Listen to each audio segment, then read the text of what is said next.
Alright, boys and girls, we're back for another video. This one is another episode from my SAT math, really non-calculator questions. Some of the hardest non-calculator questions that they have ever released. This is episode 2 of many. Let's get right into it. This is number 11 from a March 2021 test. This is a question that all of my students missed. Let's see. There are a few ways to do this one, so I'll show you both, but I'll give you a minute to pause the video here if you want to try along, or you can just watch along. The idea behind this is, first of all, it says between -1 and 1, which of these y values is not possible? Again, which of these y values, the b values, is not possible between -1 and 1? Well, there are two ways to do this, and I'll show you both. I think the first way is a little bit harder, but maybe you prefer it. Let's see. What I would say is, first of all, the zeros here are 1, -1, and -2. I also understand that the end behavior here is it's going down and then up. From there, multiplicity on each of these is 1, so it's going straight through, and then straight through. My graph probably looks something like this. It's not perfect, just a sketch. But from there it says, which of these is not possible for between -1 and 1? Well, it's definitely not positive. How could it be positive? The graph goes down. So negative is definitely possible, and zeros are actually also possible because of those two zeros. Thus, which is not possible? It's D. So that's the first way we can do this question, really. It's a graphical representation. But there is another way. The second way of doing this question is just testing values. Let me show you. If this is -1 and 1, what's a good value that you could test between -1 and 1? Well, why not try 0? When I try 0, 0, 0, 0, -1 times 1 times 2, that's going to come out negative. And it's always going to come out negative. Thus, which is not possible? D. That's good for the first question here. Let's move over here to the right. Again, giving you a minute here to try. But if you want to watch along, please do. It says essentially that a beach ball is its radius or diameter, doesn't matter, is being multiplied by 3. Well, I know that I have 4/3 pi r cubed, and that formula is actually given to you on the SAT. That's the volume of a sphere. At which point, if that's the volume of a sphere, watch what happens when I triple the radius or triple the diameter. I have 4/3 pi 3r cubed, and 3 cubed is 27. Really, 4/3 pi 27r to the third.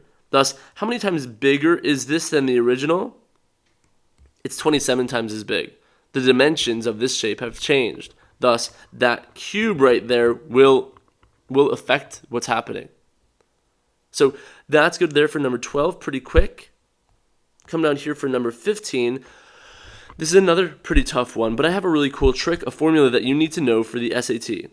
The formula goes -b/2a, comma, f of -b/2a. And what that means is, anytime you want the x and y coordinate of a vertex, again, x and y coordinate of the vertex, if your parabola is in standard form, you can use this cool little trick. Again, -b/2a, comma, f of -b/2a. And you might be scratching your head saying, what the heck is f of? Well, f of just means plug it in. Essentially, find the x coordinate, plug it in, and then you'll have your corresponding y coordinate. So let's try. I have -2/2 times 1. It's really -1. That's your x coordinate. And again, how did I do that? Well, this is the b, this is the a, this is the c, of course. So -b/2a. From there, I'm going to now take this x coordinate and plug it back into the original.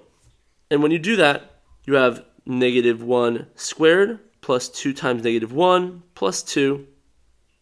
Thus, that answer is 1.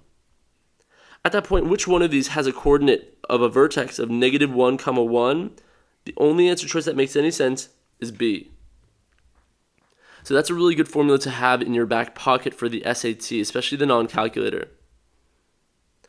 Let's move on to the last question here, and this is arguably the hardest, or one of the hardest of questions I've ever seen on the SAT.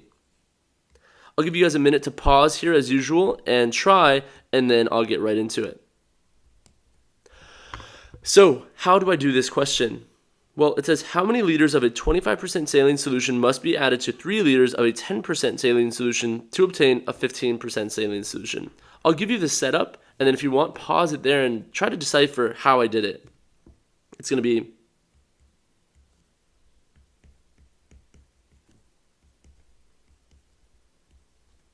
3 times 0.1 equals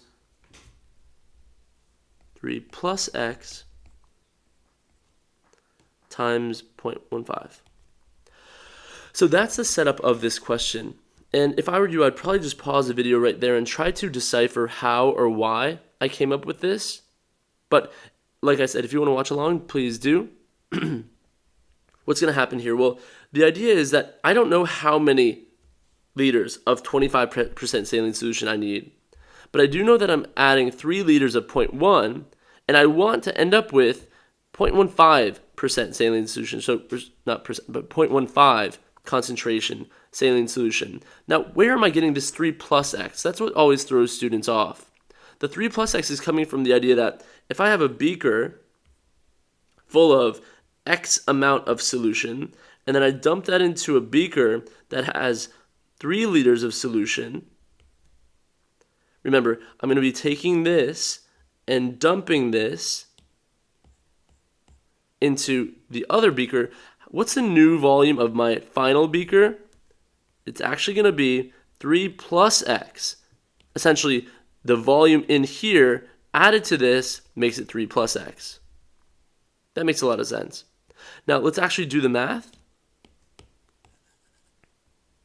So what's the math here? Say it's 0.25x plus 0.3 equals 3. Of course, distributing this, I'll have 0.45 plus 0.15x. From there, understand that I can subtract 0.15x from both sides. I have 0.1x equals, and again, subtracting 0.3 from both sides, I have 0.15. X must have been 1.5. And again, how did I do that? You could just multiply by 10 both sides here, and you'd get x equals 1.5. The final answer here is a big fat 1.5. That's a tough one. If you have any comments on any of these questions, please comment down below. And if these videos are helping you, check out my ACT videos as well if you're taking that test. And feel free to like, share, and subscribe. And I'll see you guys in the next one.